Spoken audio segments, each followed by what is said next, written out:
All right. I'm back. I'm back. What I'm back to talk about today is proper motivation. Everybody's got that career they want to do, or they've been thinking about, possibilities. Um, we've all got, well, I say we, I mean, I've already kind of accomplished one of my goals, I guess, but it's kind of like an achievement in a game. You accomplish an achievement, you go after the next one. And majority of this is your career that I'm talking about. Um, like for me, and I don't recommend this whatsoever. Like honestly, I don't recommend what I'm about to say, but then again, maybe it is what you need to do. I was at a factory job, and I'd already had my CDL, and I knew that I was guaranteed a job somewhere because I always need truck drivers. So I was at a factory job, and I was trying to do something at home, so I could be around home more. It wasn't working out for me. So what I did, I don't even know if I completed my full 2 weeks notice. I put in a 2 weeks notice and gave it like 2 days, I think. And man, I walked out of that job. I'm not gonna lie to you. I had no direction whatsoever. I kind of had a backup plan as being a truck driver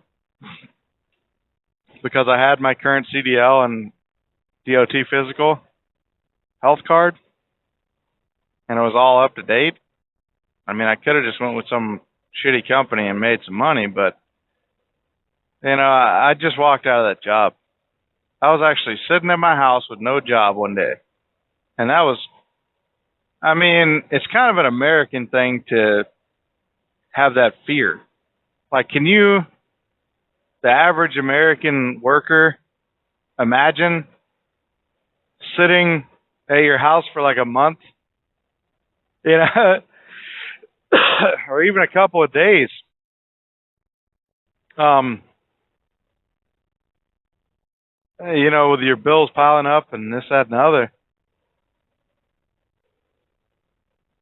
Just the thought of it gives a lot of people anxiety. Gives me anxiety. But I did it because I didn't believe in what I was doing. I was being a factory worker, and I knew that wasn't my destiny. I knew that's not me. And hell, even being a truck driver for as long as I have, I'm starting to wonder if this is me. This isn't really my calling, I don't think. I mean, who wants their final destination career-wise to just be sitting in a truck? I've got that drive to do something different, and I've got the motivation to do it too, which is probably why I'm talking to you right now. It's because I like doing different stuff. I like coming up with stuff and new ideas and trying to bang them out, get them out there and do it, And that's kind of what I wanted to talk about today is the motivation and the gumption to get it done. I mean, you could tell yourself all day long that everybody else is more qualified and more prepared and this, saying that to yourself. But the reality of it is anyone that's ever been successful, anyone that's ever accomplished anything is the same thing as you. They're just human, You're human. I'm human. It's all about that motivational factor. If you could put it in your head, and it's a little bit of mind trickery that you can do it. And it's not that big of a deal. That's the part that makes sense. That's the part that a lot of people don't tell you about. Is when somebody's trying something new, they can tell themselves all day long they can do it. But once you tell yourself you can do it and that it's not really that big of a deal, then you can do it. Then you got it going on. Like, let's say driving a semi. You can tell yourself, and I use that for an example because that's what I do right now all the time. But I use that for an example because, like, if you tell yourself you can do it, and you just tell yourself that you can do it, and then what? And then you get into a semi and you don't really know what you're doing, and then you kick yourself in the ass and go home with your tail tucked if you can't do it. Now, if you jump in the semi and you say it's no big deal constantly, then as you move along and you continue to tell yourself it's no big deal, as you're learning, yeah, like, shifting gears, I messed up a couple times, but it's no big deal. You get what I'm saying? Then that's how you move forward. That's how you move forward. That's how you brush it off. That's how you get up and keep moving forward. And, I mean, it's the same for everything. Everything. It's no big deal. Just do it. That's how I got over my fear of darkness whenever I was a little kid. I would, my dad would tell me to go out there and clean up in the shop because he left a couple tools out or something like that, That's just an example. I don't think he's ever asked me to do that, but maybe he has. I don't know. That was a long time ago. But, walking outside, no big deal. It's just dark. You walk out there and you walk to the shop and it's no big deal. I'm picking up tools. And, of course, I can do it. And it's no big deal. And you pick up the tools, put them away, and go back in the house. Now, the last couple steps going back into the house, that that'll get you. And you, like, do that double step. You're like, oh, shit. Slam the door behind you. But, that's how you get over your little fear of darkness as a man. As a growing man. But that's how you get over your fear of everything, career-wise, relationship. She told me I was an asshole and cussed me out all day long. Sucks, but it's no big deal. Maybe she had a bad day. It's no big deal. Let's move forward.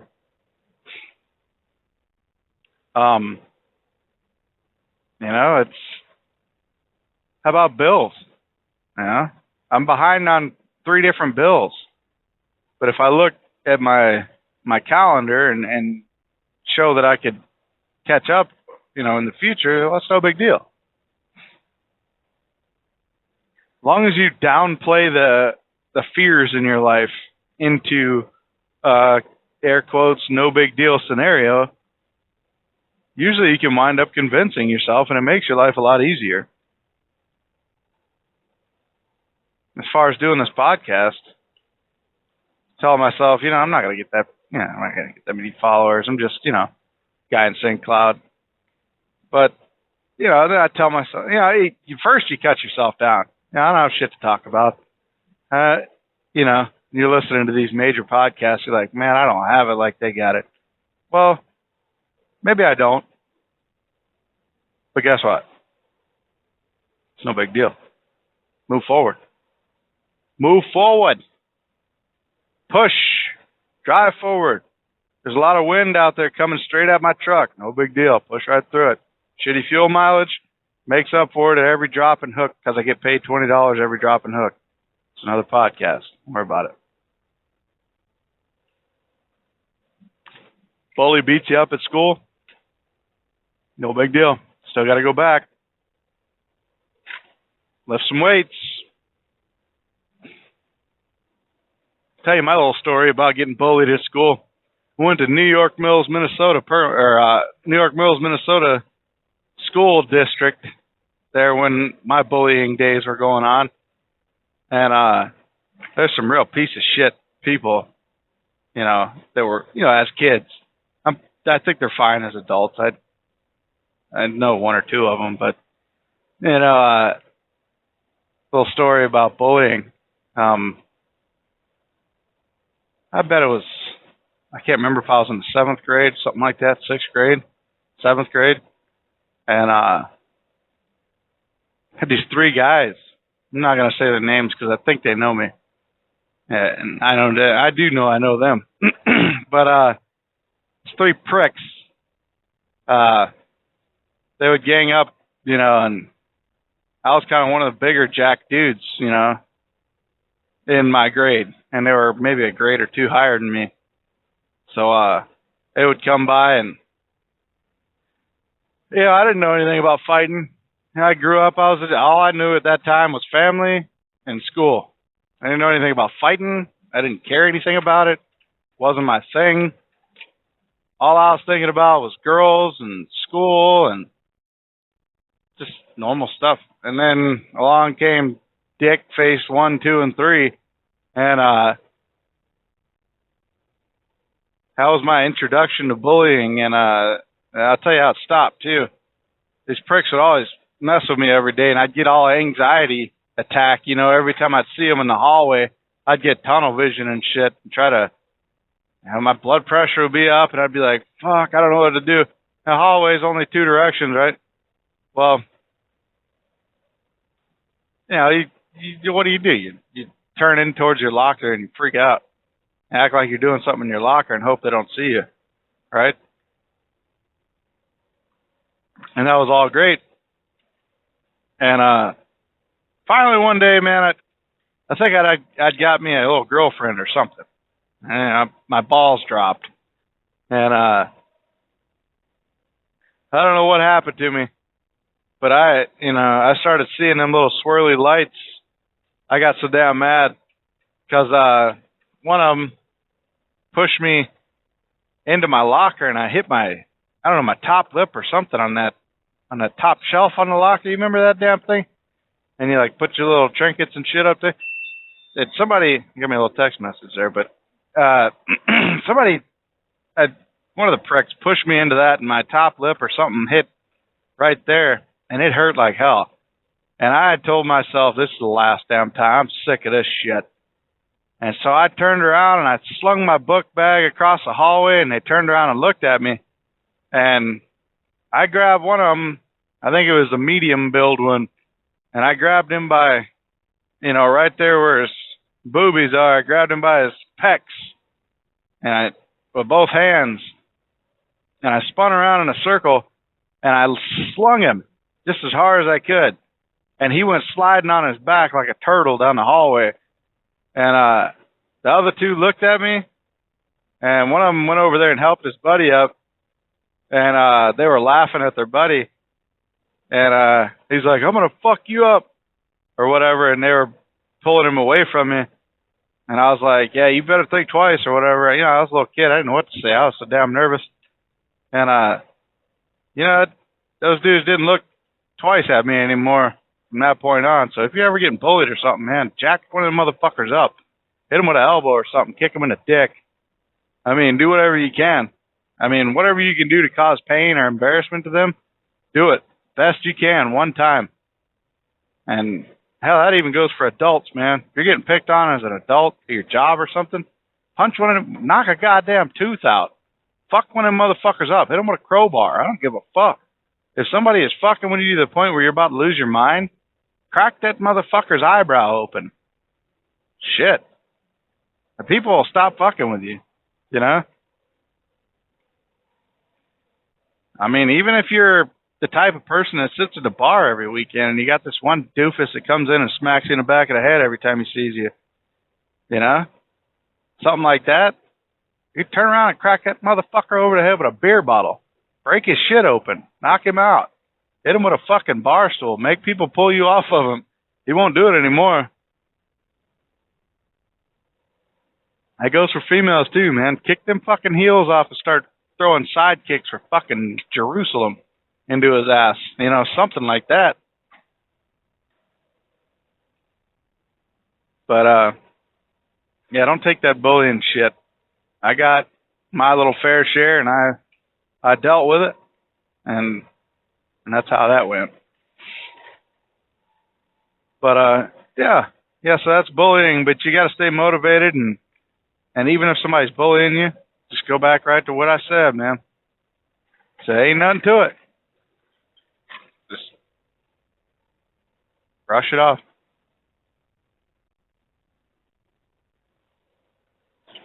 All right.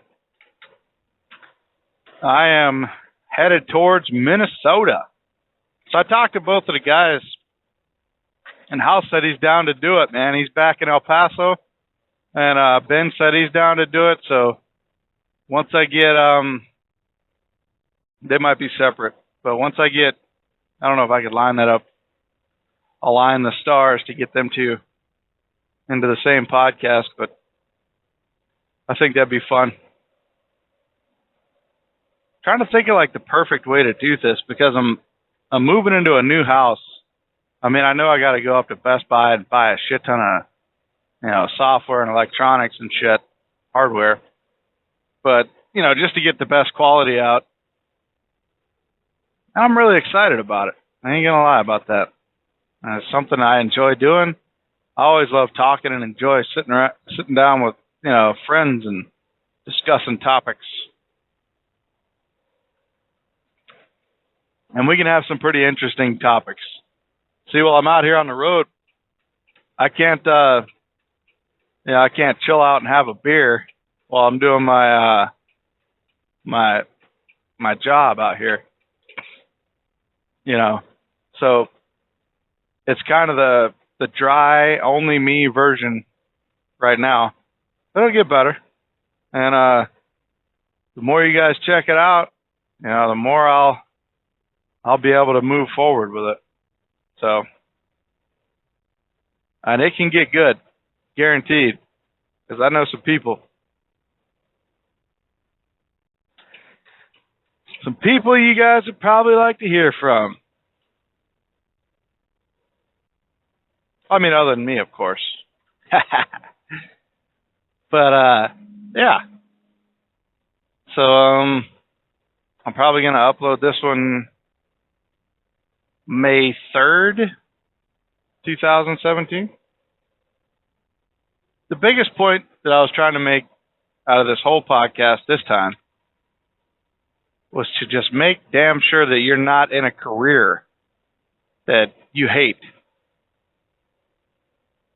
And I mean, I understand. I understand you got bills. I understand you got this, you got that.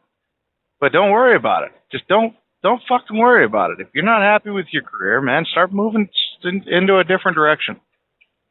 That's what I'm doing right now. I don't like truck driving. I'm moving into podcasting. That's what I'm trying to do. And if I can manage to do that, my life would be happy as a pig in the sunshine. I don't know if that'll actually happen, but hell, I'm giving it a shot. You know what I'm saying? And just like my motivation, I mean, nothing's going to stop me. I'm going to keep pushing. But I can do that and this at the same time. You know what I'm saying? That's why I don't have to put all my ducks in one basket. Wait, my eggs. Yeah. Get all my ducks in a row and eggs in one basket. Yeah, anyway, you get what I'm saying. But I don't have to, I can do this and that. So I'm good for now. Main reason I want to get back home, man, is to spend time with family, and friends. I don't have no business out here on the road. But, I mean, it got me here. Got me where I'm at. I love it. I mean, I do love truck driving because you have that solitude. You got that what I call last time, cave time. I got cave time out here on the road, You kind of get a little mix of it with your job. So, you get cave time and work mixed in together. There ain't nothing wrong with that.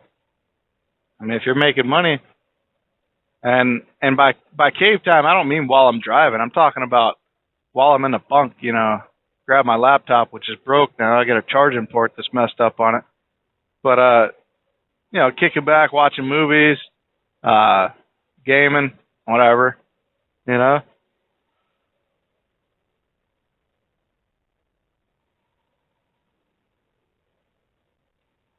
I really want to set up that, because I want to do it in the basement. The podcast. I'm also going to do a live YouTube. If you guys want to find me on Twitter, that is probably best way to get a hold of me, and that's at No Shame Radio. But you know, I get those notifications a hell of a lot quicker than I do anything else. But yeah, you can find it on Facebook, find it on Twitter, and Stitcher, iTunes. It's all No Shame. You do No Shame without a space. Otherwise, you'll get something else. You'll find me. Guaranteed. But for right now, I'm going to get back to driving. And I'm going to crank up some tunes. Because that's what I love to do. I'll see y'all another time. Holla.